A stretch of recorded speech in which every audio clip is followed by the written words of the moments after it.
Hi, welcome to Haven. This is a podcast that's a safe space for curiosity and conversation. I'm your host, Haven, and today I'm curious about connecting with preschool moms.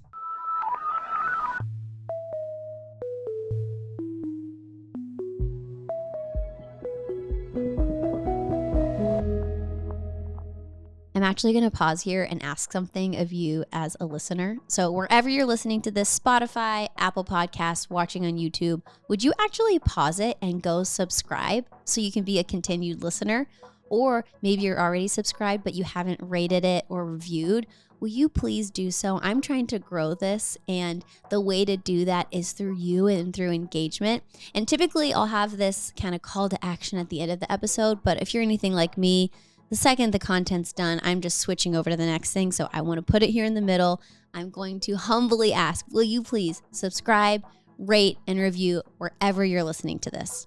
Thanks. Connecting with preschool moms. This is actually the first episode of an entire series I'm going to do about preschool moms, because that's the stage of life that I'm in right now. I have a 4.5-year-old and a 2.5-year-old. And all of their friends are preschoolers. And I'm seeing preschool parents at drop-off, at pickup, at the 8,000 birthday parties that we get invited to on the weekends. Like, it's just my life. And I think there's so much to explore there. I want to talk about, okay, making friends with preschool moms. Like, we're in the stage of life. Like, what do we really have in common? Or how do we connect? Or I want to bring some different ones who I'm like, what's our different approaches to sleep training? What did you choose? What am I choosing? Or just I feel like there's so much that can go into this overarching topic. So for this one, I wanted to bring in a preschool mom that I've known for about 2 years because our kids have been in the same classes together. They both started school at the same time. They're also oldest children. So this is like our first time having like these preschool kids, which is very different than the moms who like this is like their third or fourth kid that's in this, and they're veterans and seasoned and know what to expect. Like, everything was new for us. And so I felt like we kind of came together in that moment at this little tiny school that is near where we live. And so I want to welcome fellow preschool mom, Kimmy. Hi. Hey, everybody. Your name is technically Kim. It But is Kim. Kimmy is what the kids call you. It is. And that's my identity. I am in that phase of life where I'm my kid's mom. I'm Kimmy. And I wear that with a badge of honor. I'm so happy to be here and covering this topic with you. I know. I love it because it's like, it's the stage of life that connects us. I don't know if we would have met anywhere outside of kid drop off. Yeah. I mean, and it's funny when you think about it that way. I vividly remember meeting both you and Aaron. And truthfully, I think it's because what are the odds that we ended up at this really small school? We were at back to school night. And I think typically Jesse and I feel like young parents. And so I think you kind of just have an eye for that. It's rare in LA. It is. It's kind of like, it feels like that Midwest story. And people have always asked us, why did you choose to have kids so young? And so I think running into you both and just based on appearance and also saying hi to our kids and knowing that you had picked a unique name for your kids, we instantly connected and built a friendship from there. So tell us about your kids. Well, I have 2 kids. One is Bodhi, the other's Navy. Bodhi's 4, Navy's 2 now, and they're both just so sweet. I think as the years have gone on, I am finding myself through them, and it's pretty refreshing to kind of change along the way and recognize, you know, how have I changed by viewing the world through their eyes? And how am I building these friendships differently because of how my kids communicate with me? We had talked a little bit about how we receive and give compliments. And I actually have noticed that when I do that with Bodhi, you know, I'll be like, you're awesome, or you're amazing, or you're so strong. And he just responds, I know. I love that. I think that's so sweet. I think it's just one really good example of how simple things can be, how, you know, at the beginning stages of life, things don't have to be that complicated. And so usually if I'm going out for my own play dates, which is what he calls them, that's what I'm here doing. I'm at a I'm at a play date with Haven. That's so cute. It is. Yeah, if I'm out here, I try and take a little bit of him and even Navy with me and approach hangouts that way. I because love it is that. supposed to be fun. Yeah. Isley thinks of Bodhi every time we see a Ninja Turtle because she just knows that like that's his lane. She was like, Bodhi would love that. Like they have their own little friendships, like which are sweet. So whenever we started preschool alongside you, they were in the Ladybug class. They were. And they were little 3-year-olds. Mm-hmm. And we were in a unique time of coming after COVID. Right. So it was like the school was not even open for a long time. We were the first kind of entering post that kind of world. Like it was a unique journey of entering parenthood, you know, on the other side of a pandemic. Right.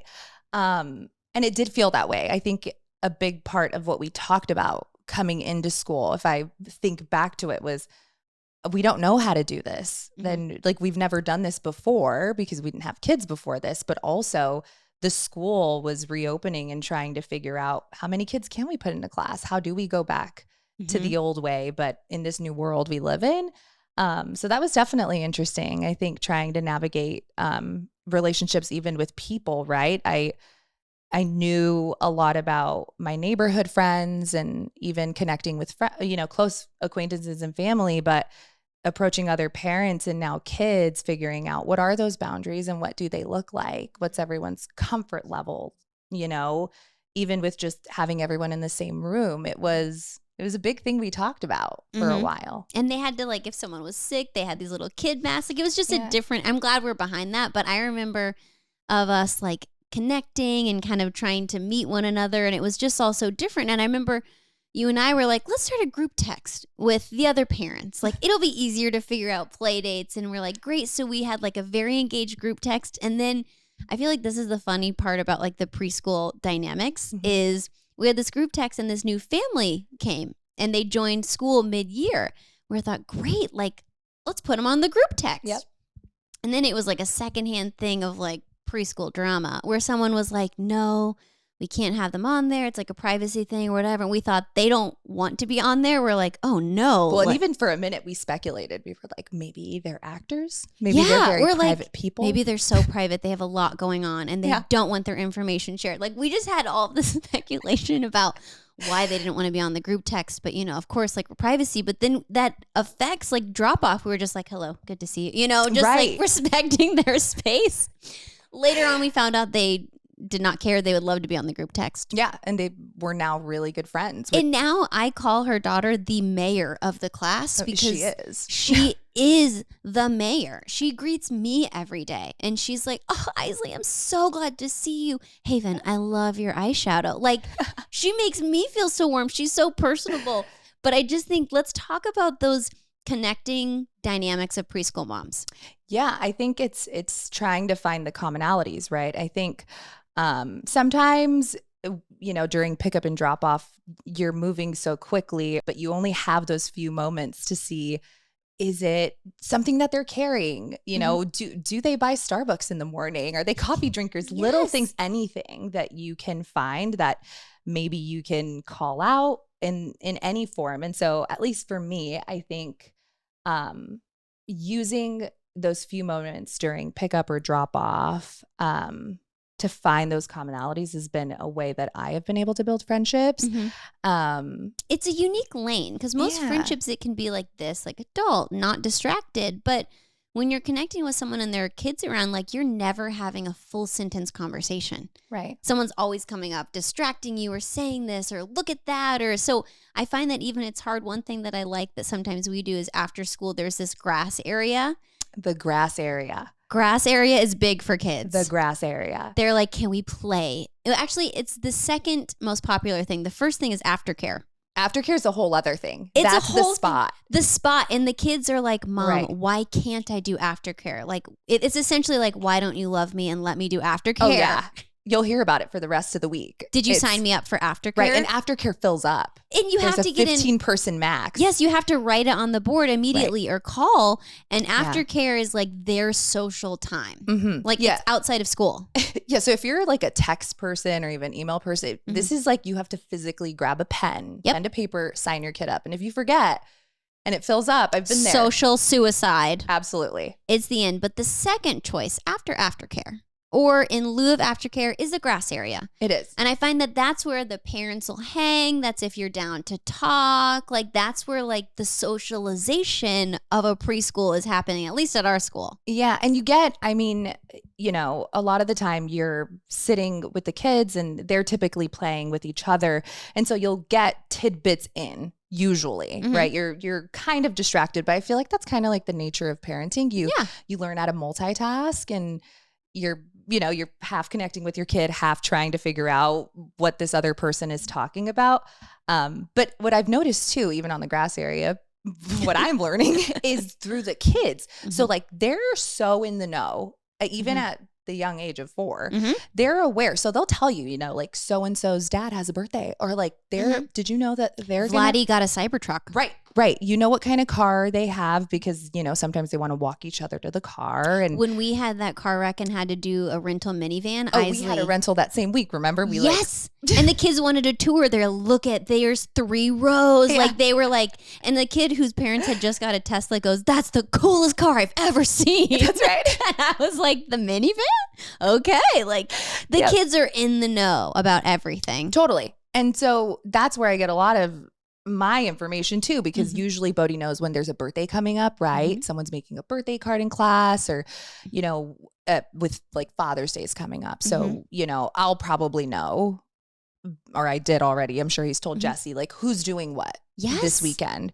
And so, yeah, I think that's the fun part, is probably like what makes these friendships so unique and fun is that you kind of have to piece it together. And then, you know, obviously with the friendships that we've made and the people that we've become really close with, we also have our own hangouts. So we make a little bit more of an effort to see those people a little bit more. And I remember before I had kids, there was that one show, Big Little Lies, and it was talking about like elementary school parents. And I remember I had a friend who was an elementary school parent, and I was like, is that what it's like? I was like, is there like weird undertones or like parent politics? She was like, you don't even know.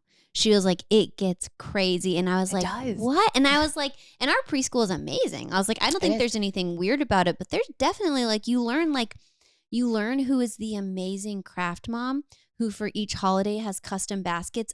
I look forward to it. I'm like, thank you so much for making this for my kid, because she's going to get to celebrate the holiday because of you. And like, or the end of school year of like the gifts and stuff. I'm like, each parent brings different dynamics. Or we have this little Italian girl in the class, and her family knows the authentic Italian spots in LA. So we will go with them to gelato. She's like, we're going to go to this place. Like, do you want to come? And I found the best gelato in LA because of this like Italian family that's in the school. Yeah. Or even like little things, like you'll learn people's occupations. So what people do, right? So like one of the dads is a nurse. And so like there have been a few times where Bodhi's sick and we're like, is this normal? Like, you know, and you know, it's nice to just know people on a deeper level that way. And I think what we've built is also something very special, where our parent group is just willing to go above and beyond. But yeah, to your point, you know, you learn which mom is going to cook an item for the class party, or which parent is probably more of like the working mom who you can't really catch, but you can make an effort to do independent things together or set up independent play dates. So yeah, I think it's been really fun, and I'm actually getting so sad thinking that this year will be the last for some of them. Yes, one of those kids being mine. Oh, it hurts when they graduate and go to TK or pre-K. Yeah. But one thing that I think about too is like just seeing the development of the kids over time is fun, because when Isla started, she was super shy. Like she still is more of a reserved kid, but she was quiet. I remember the teachers are like, you should, you know, try and set up some play dates with her with kids outside, because it would make her more comfortable. And then I see her now and like she's so free and she knows everyone. And I'm like, there's just something special about getting to watch your kids develop, or even watching other kids develop. Like so Bodhi has some food allergies, and I now deeply, deeply care, where I'm like, if you had peanut butter for breakfast, we were wiping your hands and like making it certain, where I think it also gives you understanding of it. So I think everyone celebrates when Isley's talking and excited, because we're all like, yeah, like we knew how you started. When Bodhi passes his food challenges. Yes. He comes out of school and he's like, everyone cheered me on. Yes, like the kids are so excited. I think it also like helps them see kids struggling through their own stuff and like coming through the side of like, I just think there's something like palpable and powerful for even 4-year-olds to be like, wow, like you really worked hard on that. Yeah. Well, and they also, they change a lot over time, in that when we first signed them up, they were still in the phase where they would play together but apart, right? Mm-hmm. So they were doing this like independent play, but they knew their friends were there. Mm-hmm. And then, something happens and suddenly they have their best friends and who they want to sit next to and who they want to have play dates with. And now when you look at them, they have their own opinions. They tell you how their day went. I think we do a check-in at the end of the day and ask Bodhi at dinner how his day went and some of like high points, low points, and like even simple questions like who was the funniest in class today? Who made you laugh? And you learn a lot more about them as time goes on. But what I find interesting is during dinner, Bodhi asks us the same questions now. And so he wants to know, like who did we connect with at drop off or pickup? And he'll kind of point out things that I wasn't even paying attention to. What? Like it, at drop off, he's like, oh yeah, you were hanging out with Brett and you walked out. Did you talk to them about having a play date with Teresa or book club? Because he knows we're in a book club. Yes. So I think he's also noticing that we've built friends through him. And I think that's something that is so special. I think we set an example by showing how we connect. What I don't think he realizes though is that I'm learning how to do that through him. I love that. It's just a different, like being with a kid in preschool is a different phase. Like especially us, we're doing this for the first time. So it's like, we didn't really know what to expect. Like we didn't know social. Also, you see on the grass area, I'm like, kids are problem solving and you want to give them some space. And like a lot of it is interesting, but I want to kind of camp on how to even connect with like preschool mom friends. Cause I feel like you do a very good job of that. Oh, thanks. I just think that you're a natural, like checking in. You plan some fun, like, okay, we're going to drop the kids off at Color Me Mine and across the street, we're going to go grab some drinks. Like, I think you foster a great environment for that. So like, how do you do that? Especially with people that maybe you wouldn't have a ton in common with outside of your kids are the same age, Right.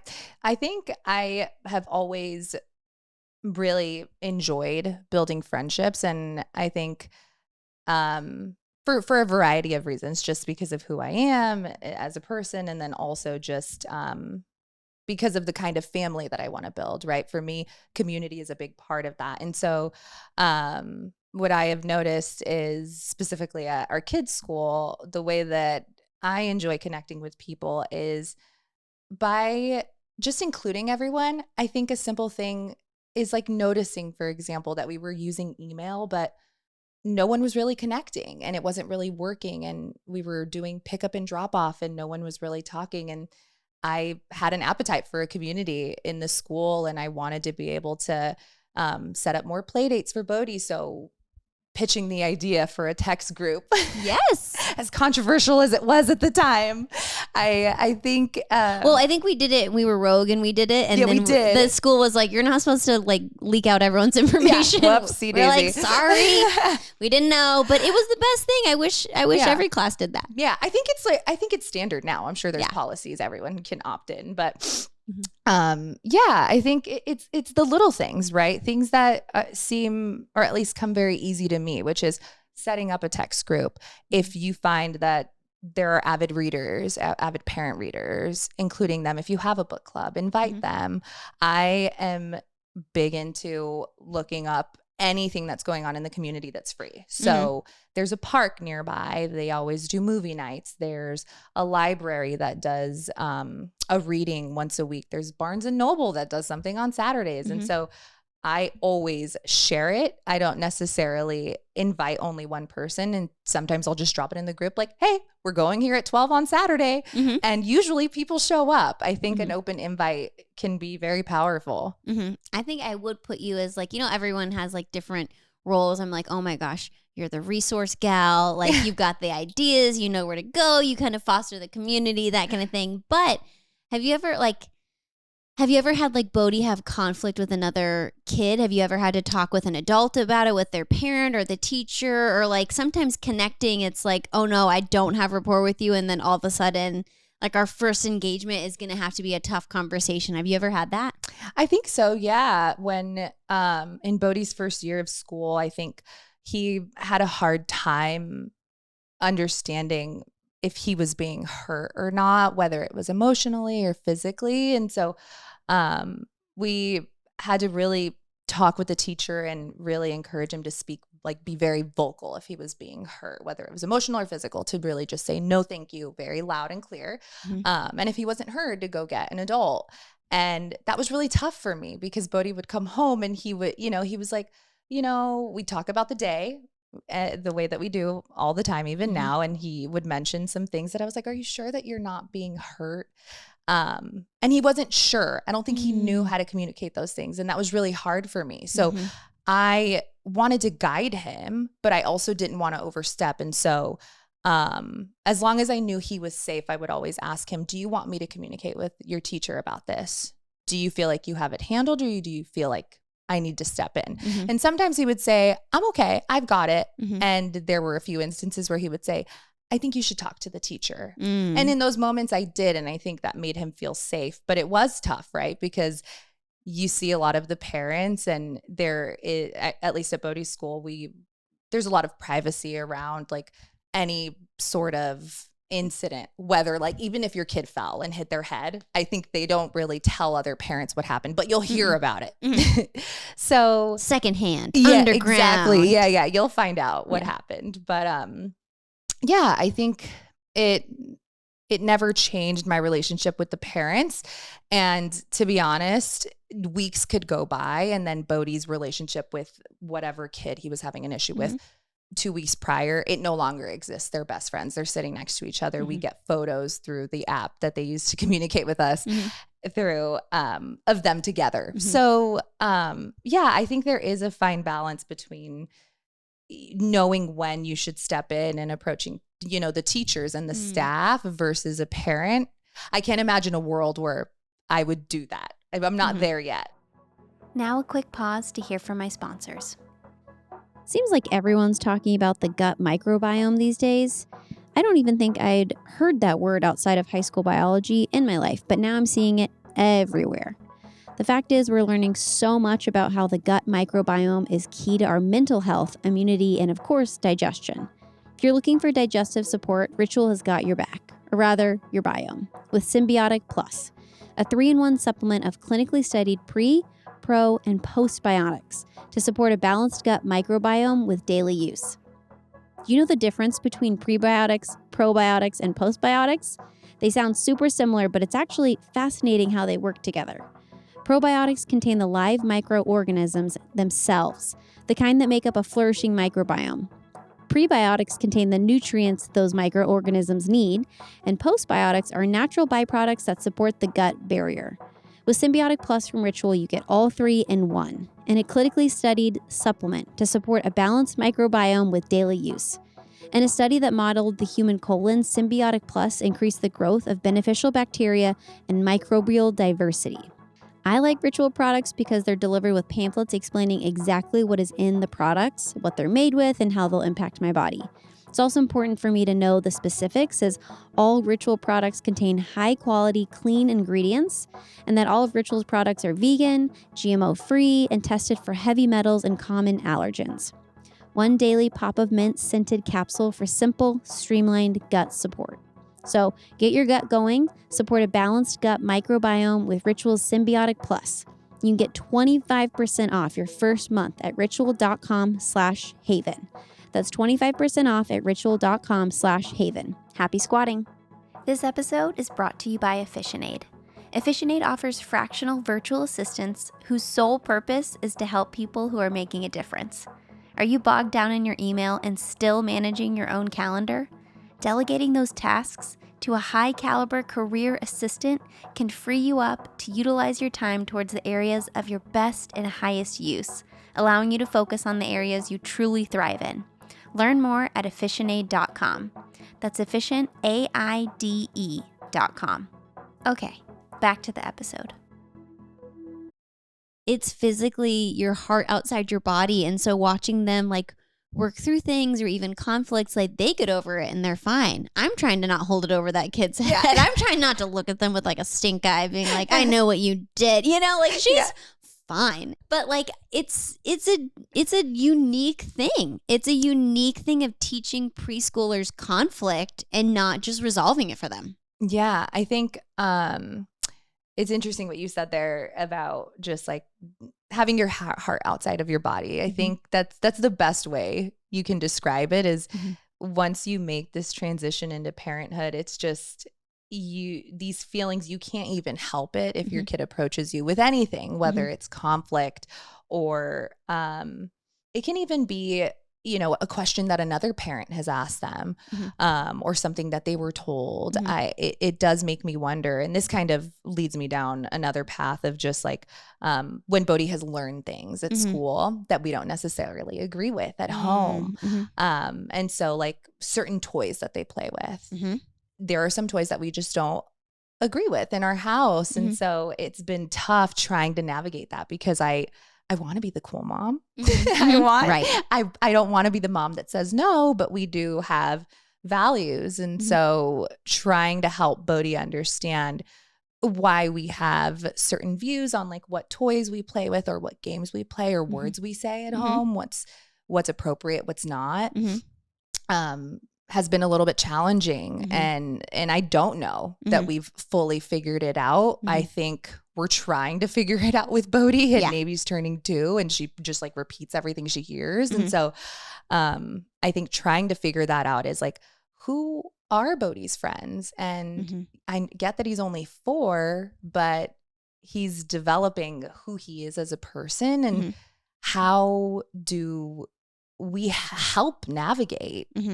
who he's going to be even into teenagerhood? Do you feel like that's come up at all? It has, because there are certain shows that like either other kids watch or even some like well-meaning of like my grandparents let her watch. I'm like, I don't love the messaging there, or I don't like how they worded that. I'm like, we're not going to watch that. And it's, but you talked about even learning from like, you know, our kids. I think there's something so beautiful where the preschoolers are like, oh, we don't do that, but they're not saying another kid is wrong for it, or, you know, like, or I think it's even like they have conflict and they resolve it. Like they're fine with that other kid. Like so much of it, I'm like wanting to lean into their nature where it's like, like we're finding different values, but like we'll say what we do and then they're okay with it. They still have a lot of other connecting things. I feel like sometimes as adults even, it can be the nature of like, oh, we don't agree with that. Like, let's separate, you know, where no, like I think it's fine to have different engagements, or even you were saying like, when you compliment Bodhi and he's like, I know, like always the response. Yes, I think there's so great. so much confident to learn from that. Like, you know, like sometimes I feel like as adults we'll like deflect compliments or just downplay it, you know, and be like, you know, if I'm like, oh, I love your top, and it's like, thanks so much, like I got it on sale, or, you know, it was only $8, or I'm just trying to like distract from my messy hair, or like we do these kind of pushbacks that kids by nature don't do. They don't do it. And I do think it is a little bit of a learned behavior. And I'm finding that with a lot of things, obviously. And compliments is just one of them. The kids, even in the way that they play together, it's like they don't hold grudges. No. Generally, like it's not innate. They play, they get hurt sometimes. They go check if one or the other is okay. They have boundaries of so many kids will come up, do you want to play this? And Isley goes, no, I don't. Yeah, and they don't care. They don't care, and They're doesn't like, care to say it. Yeah. I'm just like, I think there's so much health and beauty that we can pull from it, where I'm like, oh my gosh, like they fight, they have conflict, and then they're okay. Like parents have different opinions and different reasons, and they just know I'm not supposed to do that. You know, you can, or like, all of that. I just find it so fascinating of seeing these natures of kids. And I'm like, I wish I could glean from you. Yeah. Do you think that you view things a little bit differently now that you have Echo? Yeah, because they're different kids. And so it's like different coaching where like, Isley was more like, okay, you can use your voice. Like you can, when someone's saying something, I've taught her of like, that's what you say. That's not what I say. And like trying to have her find her voice where Echo, like, I feel like every other word, it's like gentle hands, because he is so, but I don't want to like push away as a first time listener. Yeah, first time listener. Like, oh my gosh, how many times am I saying these things over and over?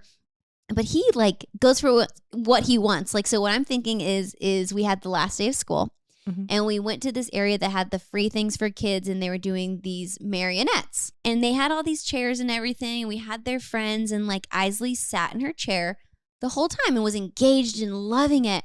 Echo at one point couldn't see. So he just stands up and he pushes through the crowd and he just sits right in the front. And like, he wanted a better view, like that's his personality. At one point they were telling us, don't touch the marionettes, don't touch them. And he was like, and I had to like pull him back. But I'm like, I love that you go for what you want. Like, I love that you're like, why wouldn't I sit closer? Like it's just different with them. But I also think the sibling conflict has made Isley have a stronger voice and it's made Echo better in his ask. Like he knows the way to get Isley to like engage with him and it's not being gruff. Like, so I just think to answer your question of siblings, I think the dynamic of two kids is so helpful for everyone involved. I'm like, not only is it built in Playmate, but it's built in like, let's learn some conflict. Do you think you have the same relationship with the parent group in Echo's class? Like for me, I'm starting to wonder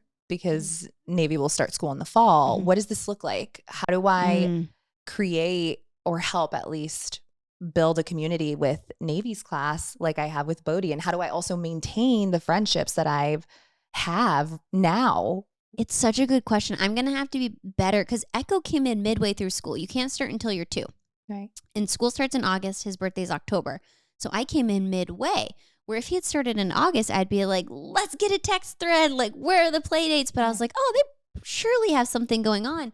But they didn't. And the whole school year, they didn't. And he would talk about his friends. And I thought, oh, I should make play dates. But I didn't. And so I'm like, this next year, I've got to be intentional out of the jump. Because anytime I would talk with the parents, they'd always be like, yes, let's do it. But our special little initially ladybug turned bumblebee class was like this moment of magic where I'm like, oh, it was right for everyone. And part of me also thinks I'm not going to try and recreate what that was because that was its own unique thing. I'm going to have to figure out a different way for his class. And I can't put it up with this high bar of expectation that like we're going to get along and want to go to everyone's parties. And, like it's just a different era. Yeah. Well, and it's that part of connecting with parents, right? We've had little parties that have been fun for the kids, but equally fun for us. We've done the tea party. We do the birthdays and we go to parks together. Color Me Mine is another one. And I don't know what that looks like with Navy. I also don't know how much Navy would want that. I have to see who she is in August. So I think part of now having the 2 kids and building relationships with other people and parents is how do I build those friendships, not in the exact same way, but if I find that I'm connecting with people in Navy's class in the fall, how do I make sure that she feels seen too and that she sees me equally excited if it's something that's coming naturally, right? So yeah. Well, even as you're talking, it's making me think there's like kind of 3 elements included. It's like me as a parent that like is interested in kind of having the socialization. It's the kid that needs to want it because if you want it and your kid doesn't, that's tricky. But it's also like this other family, this other parent, like, are they interested? I feel like someone listening is like, well, I'm game, my kid's game. I don't know where to meet them or I don't know where those people are. Or they may be like, yes, I would love to. My kid does not want to play with everyone. Like it's so much of it is this dance of all these elements that like have to line up. And I feel like it's a little bit more at the kids' pace than even the adults. at some stage. I think so. And some parents have been honest with us. We do hangouts with a variety of people, and there have been instances where, we're texting and it's like, we find that we're too busy. And then we kind of feel like jerks, me and Jesse. We're like, oh God, like we're not available for like 3 more weeks. How do we make this more of a priority? Because we love these friends, but at the same time, we have about, like 6 birthdays for Bodhi to attend where we'll be seeing each other. So I do think it is a fine balance of being able to show up as your best self, right? For me, I don't want to do a last minute hang if I know that I've spread myself too thin and I'm just not going to be the friend that I want to be. So I think being honest, that's what's so refreshing about parent relationships, is where I was going with this, is I think so far parents that we have become friends with are just really understanding. When I say it that plain and simple, like I'm just spread too thin, I literally won't be available for like 2 more weeks or 3. You never even hear a thing. There's no judgment typically, or at least that's how I feel in my friendships. There is a grace with it. Yeah, like we all get it. Do you think so? Some families have like these family rules of like, we're only going to do 1 kid birthday a month. Otherwise there's, it's overloaded. I've never heard this. Yes. So I have this friend and they're like, we're just going to do 1 and we're going to, and if it's like 1 per kid, like 1 for your friend, 1 for yours, they're like, otherwise we do like, I don't know, like you could go on a circuit of 6 birthdays in a month. Like, do you have any family rules or family boundaries when it comes to like your time? I don't. I think, but this is where it gets tricky, right? Navy starts school in the fall, and it's been on my mind because I am a scheduler, right? Jesse and I have a shared calendar. We depend on it heavily. Like if it's not in there, it's not real. It's not happening. Yes. Perfect example. Jesse's like, I have an event tomorrow. I was like, it's not in the calendar, so it doesn't exist. Wow. Talk about a marital fight. Is it not in the calendar? Or the worst, I'm going to sidebar for a second. The worst is when I'm like, Aaron, like we have to do this, like, and you're going to pick them up. And he's like, he's fighting back and I'm like, no, wait. And then he pulls up the calendar and I'm wrong. I'm like, oh no. Like, it's not in there. It's not in there. Like it is the worst because it's so hypocritical where I'm like reaming him about it. And but it's true. Like if it's not there, we can't plan for it. Yeah. And between all the events now, right? Yes. So it's like we have the shared calendar because he has his thing. I have my stuff. And then also the kids have, random things. They have doctor's appointments. They have dentist appointments. And then they have their school. Well, Bodhi has his school events. For Navy, she has like her enrichment stuff, extracurriculars.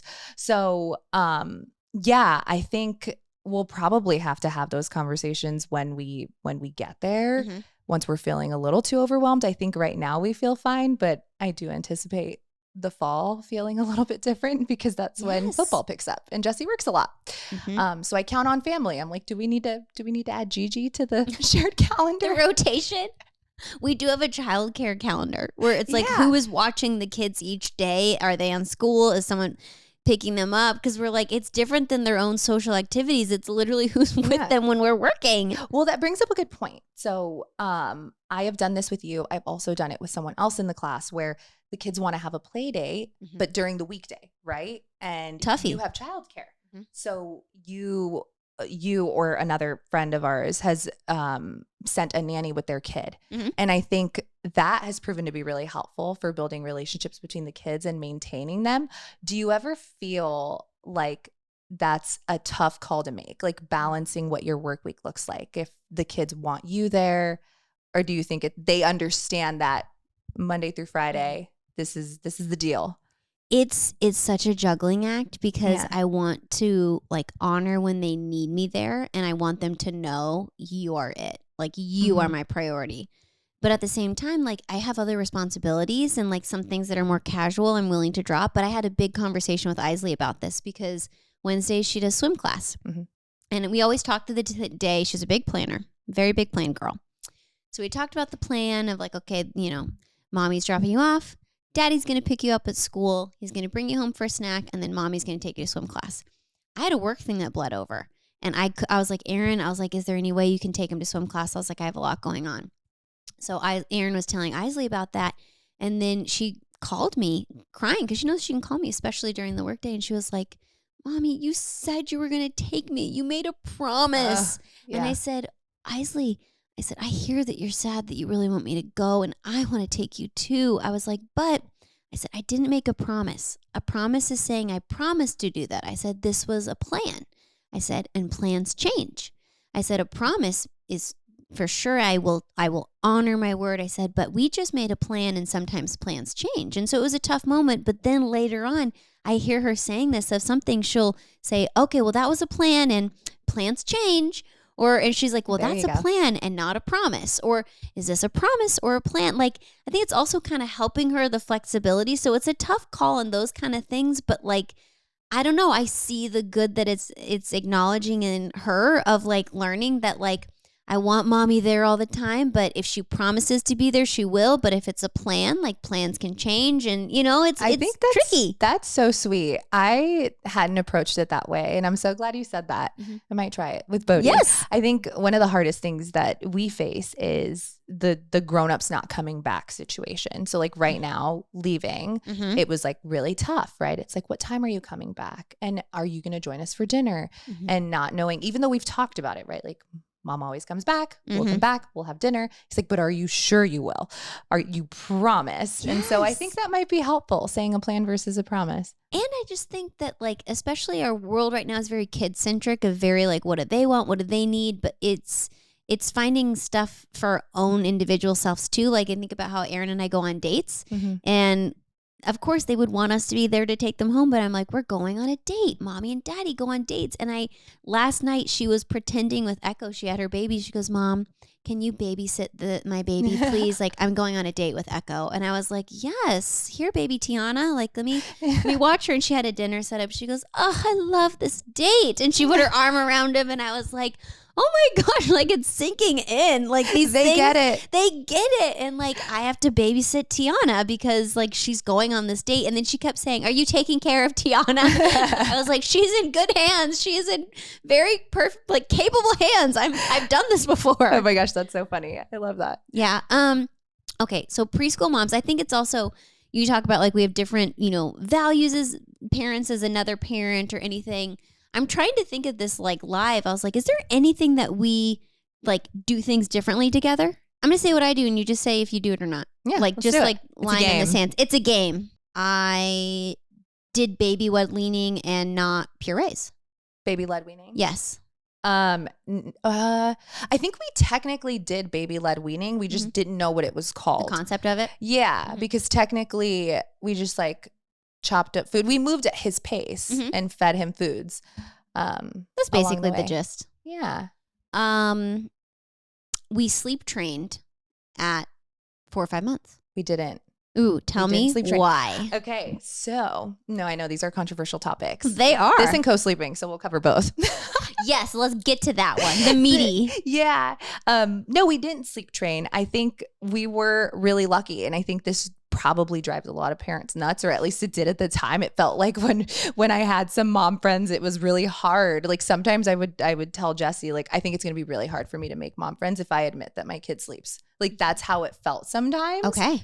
Because when Bodhi was 1, like we were peak Instagram opinions, it was tough.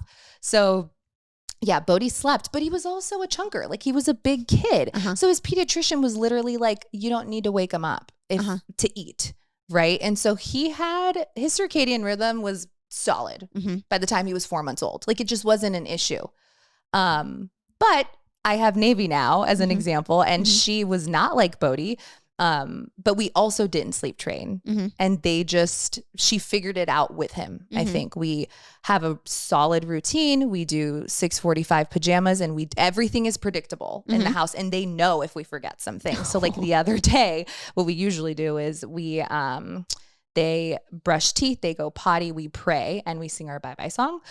And we forgot the brush teeth part, and Navy was screaming teeth. And we're like, why is she screaming teeth in her crib? And Jesse was like, we didn't brush her teeth. So like we had to redo the whole routine. But once we're through it, 7:00, they sleep and they wake up at 6:37. You said something that's actually so interesting. I want to kind of parse out when you were like, I think the other moms are not going to like that my kids sleep. I think there is a weird undertone of moms where it's connecting on martyrdom.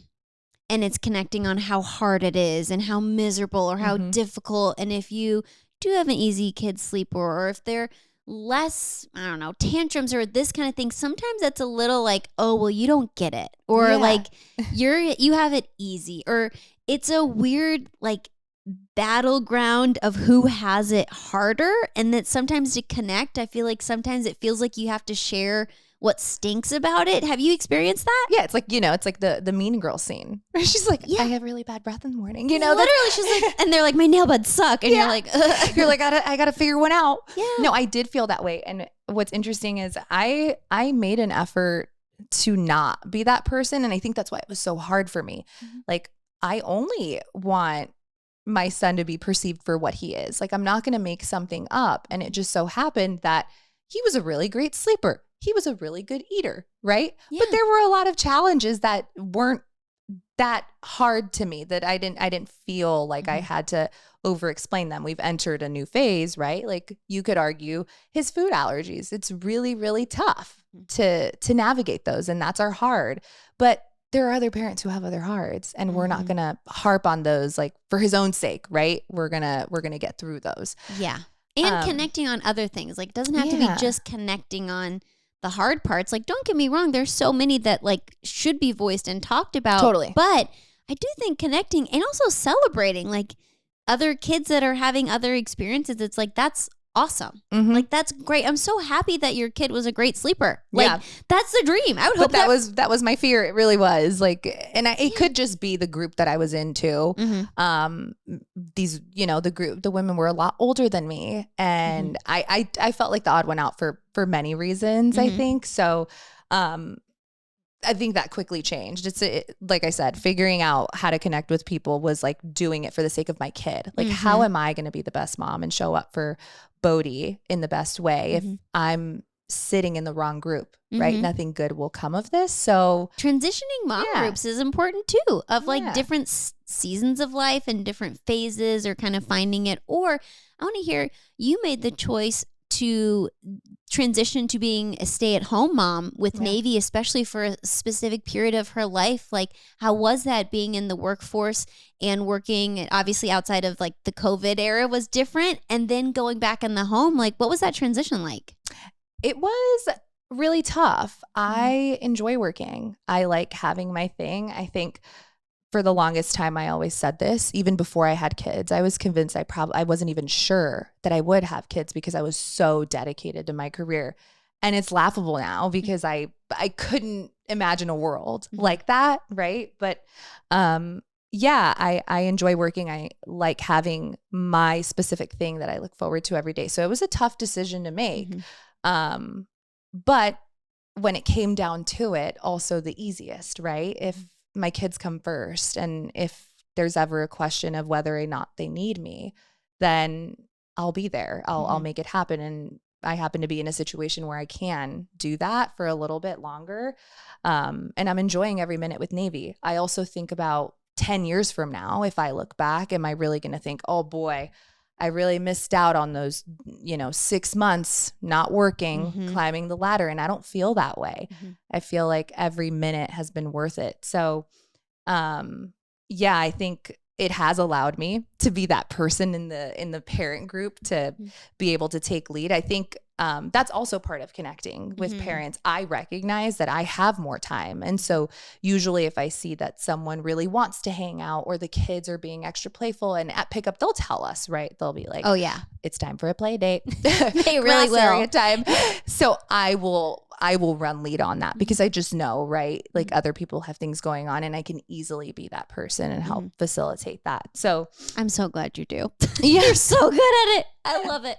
What do you think? Because whether it's like working parent, stay-at-home parent, in this phase of really dependable kids, I feel like so much of our identities are in this era of parenthood. Like, I'm not saying it's a right or wrong thing, but I wonder, it changes overnight. Like, you go from an individual, then all of a sudden caretaker, and then if you have a second one, I feel like so much of my life is just right in front of my face with the kids. Like, it's all about what's happening with them. It's all about, oh, we have to potty train, or, someone's wetting the bed at night. We need to do 8 loads of laundry every week. Like, it feels like it's so my world that like sometimes it's not like an identity crisis, but I feel like I'm continually having to renew my identity alongside their development. Like, do you feel that way as well? Yeah, I think I feel like that because a lot of what we focus on, and it might be similar to what you're feeling, is milestones. So we're like very milestone oriented. And that's not like, I don't mean that by the book, like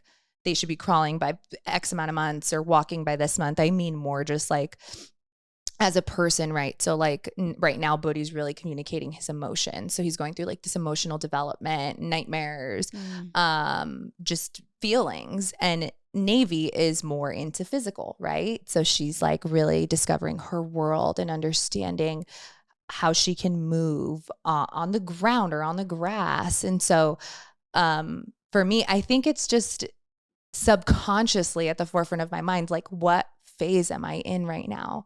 Am I still learning? Am I still doing things for myself? And so I think it just reminds me to check in. And so one of the things that I'm doing for myself right now is reading more. Like I was just like, I feel like I haven't read an actual book in a while. I haven't written anything. So like I was at a doctor's appointment and I had to sign something and I was like, I can't remember the last time I actually like put pen to paper. Like I color a lot, but I don't actually write. Yeah. So I've been taking notes more as opposed to typing them.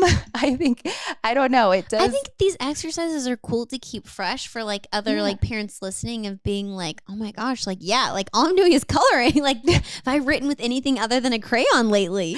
Yeah. So I think, I don't know.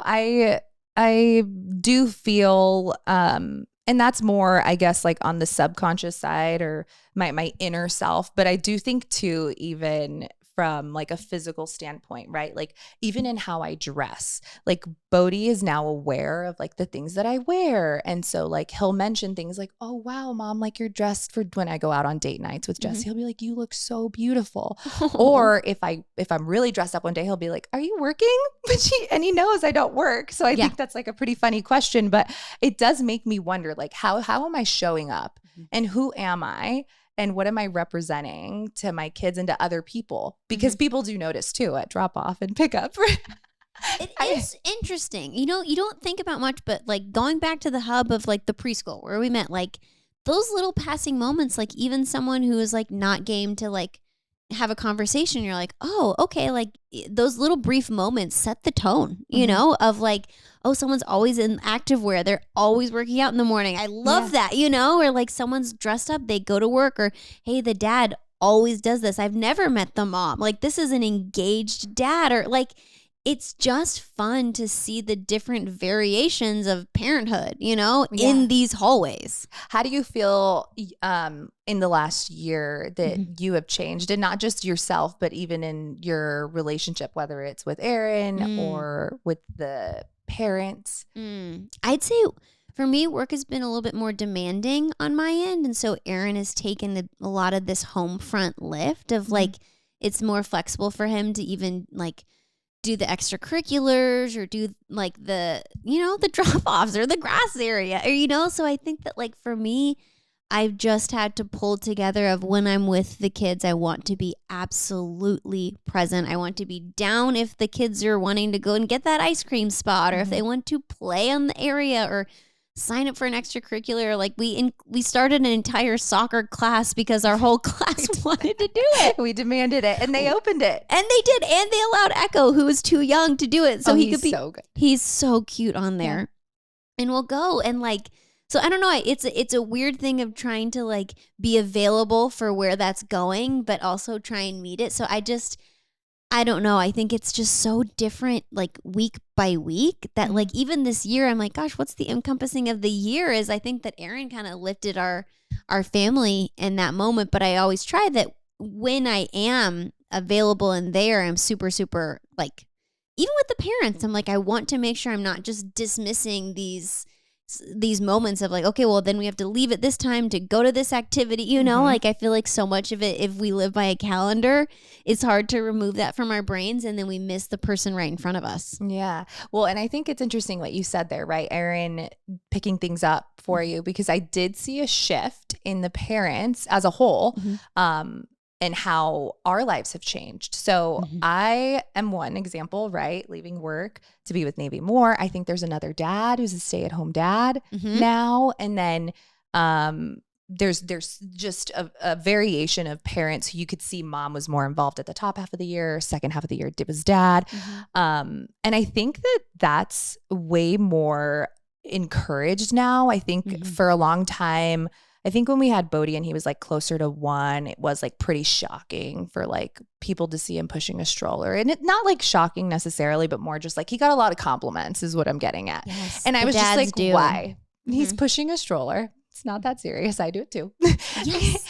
And I don't know. I think now it feels a little bit more even, at least in my experience and being at the preschool that we're at. I think seeing mom or dad split the roles equally is just like, that's an interesting take. Okay, I read something online and it was saying I'm part of a preschool group and I think it was somewhere in the South, not like a big city, where they're like, it's all moms, and someone wanted to add one of the dads in because they're like, oh, they want to be involved. And a mom was like, I'm not comfortable with that. And I just was like, oh, I can't picture that because we're just as close with all the dads there. It doesn't matter what parents there, just, in the sake of parents. So dads are in all of our group texts. Sometimes a dad is taking it to a play date or to the party. Like, it's very neutral, but like I would say like it's so old school to like then celebrate a dad doing it. It's also kind of old school to exclude dads from it. It is. That's so odd because I have had single play dates with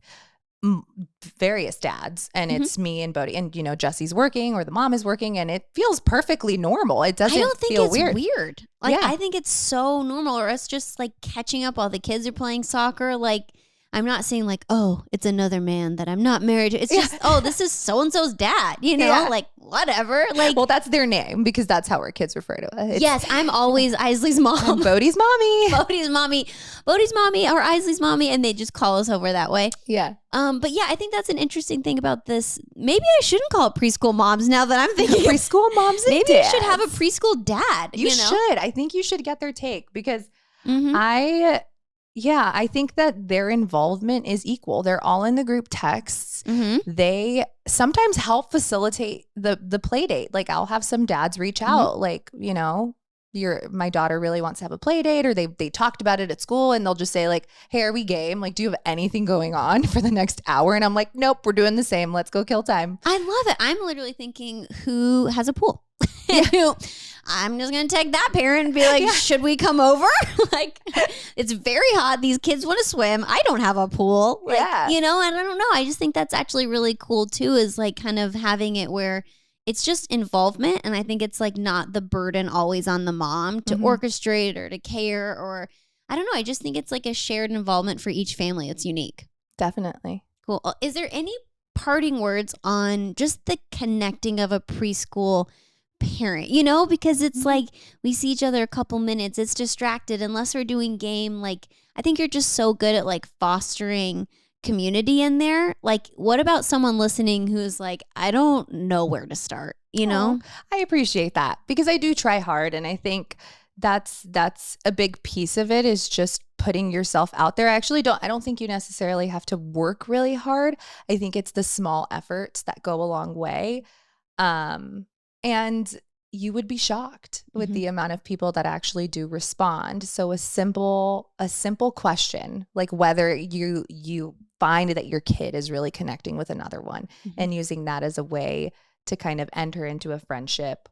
And you don't necessarily need to have that be the end goal. You don't need to have the goal of like, I want to be friends with this person forever. If you just want community for yourself and for your kids, just build a text group. I don't know, create a list of activities that you can do that you find interesting. And what I find is that people will find you. If you put that information out there, right? Pool party, painting, art class, ninja class, gymnastics. Weird marionettes thing. Yeah. People, you'll find like who's actually interested in going to this and who just wants to hang out. Yeah. Well, Kimmy, thank you. Thank you. Thanks for having me. It's fun to have you. It's fun having kids at the same time and just going through it together, and their sweet little class. To me, they're always ladybugs. No matter what group they go into, they're the little ladybug class. That was our first experience with school. Little sweeties. Well, thank you for listening. If you are a preschool mom, then I hope that you're just like co-signing everything. Or if you're not, then maybe it's a little insight similar to when I watched like Big Little Lies and I was like, what world is this? What is this like? What happens? Like that's a little bit. I'm going to do a little mini series.